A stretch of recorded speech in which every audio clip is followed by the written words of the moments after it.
হাতে চলে এলো ফেব্রুয়ারির 19 তারিখে অর্থাৎ ইংরেজি পরীক্ষার প্রশ্নপত্র 2024 সালের ক্লাসেস স্টাডি চ্যানেলের পর্দায় তোমরা দেখে নাও ইংরেজি সেশন 2024 সালের ইংরেজি প্রশ্নপত্র দেখে নাও। দা আইসাবিট থেকে কী কী প্রশ্ন আসবে 5 মানের দেখে নাও, স্ক্রিনশট করে নাও একে একে। 1 2 3 4 5 এই 5টি প্রশ্ন দিলাম, স্ক্রিনশট করো।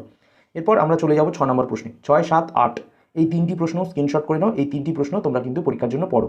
হাতে প্রচুর সময়, 19 তারিখে পরীক্ষা, 17 18 এবং আজকের রাতটাও কিন্তু তোমাদের সময় রয়েছে। 9 10 11 এই 3টি প্রশ্ন লাস্ট কিন্তু আইসাবিট থেকে টুকে নাও।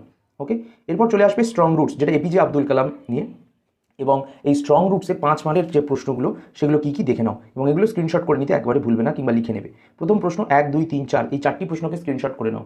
4 দিনের মধ্যে কিন্তু ইজিলি এই প্রশ্নের উত্তরগুলো তোমাদের পড়া হয়ে যাবে। আর যারা উত্তর লাগবে, যাদের বলবে উত্তরের পিডিএফ লিঙ্ক আমরা টেলিগ্রাম গ্রুপ দেবো, সেখান থেকে কিন্তু জয়েন হয়ে গিয়ে পেয়ে যাবে। সেটা 1000টা লাইক করতে হবে ভিডিওটা। 5 6 7 8 9 এই 5টি প্রশ্ন টুকে নাও বা স্ক্রিনশট করে নাও। হয়ে গেছে আশা করছি 9 নম্বর অবধি। 10 11 12 এই 3টি প্রশ্ন স্ক্রিনশট করে নাও এই অধ্যায় থেকে। এরপর আমরা চলে যাব থ্যাংক ইউ ম্যাম গল্পতে, লংস্টন হিউজেসের লেখা, যেখানকার প্রথম 1 2 3 4 সমস্ত প্রশ্ন কিন্তু স্ক্রিনশট করে নাও। ঠিক আছে, এইগুলো হয়ে গেল। এরপর আমরা নিচে চলে যাব, এই প্রশ্নগুলো স্ক্রিনশট করো 3টে। আচ্ছা, আশা করছি হয়েছে। 8 9 10 এই 3টি প্রশ্ন স্ক্রিনশট করো। এরপর 3 কোশ্চেন থেকে লিও তলস্তয়ের লেখা 6 মার্কের প্রশ্ন আসে। এখানে প্রথম 1 2 3 4 5টি প্রশ্ন স্ক্রিনশট করে নাও, আশা করি হয়ে গেছে। এরপর 6 নাম্বার 6 7 8 এই 3টি প্রশ্ন স্ক্রিনশট করো। তারপর পোয়েমে চলে যাবো এবং ওয়ান কিলিং আ ট্রি রয়েছে, সেই ওয়ান কিলিং আ ট্রি থেকে 6 মানের যে প্রশ্নগুলো আসবে 1 2 3 4 5 এই 5টি প্রশ্ন স্ক্রিনশট করো। ঠিক আছে, এরপর 6 7 8 এই 3টি প্রশ্ন স্ক্রিনশট করো। এরপর asleep in the valley Arthur রিম্বার্ডের লেখা 6 মানের প্রশ্ন আসবে, 1 2 3 4 এই 4টি প্রশ্ন স্ক্রিনশট করো। হয়ে গেছে। 5 6 এই 2টি প্রশ্ন স্ক্রিনশট করো। 7 নাম্বার 8 নাম্বার এই 2টি প্রশ্ন কিন্তু স্ক্রিনশট করতে ভুলো না। আচ্ছা, এরপর 18 নম্বর প্রশ্নে চলে যাব।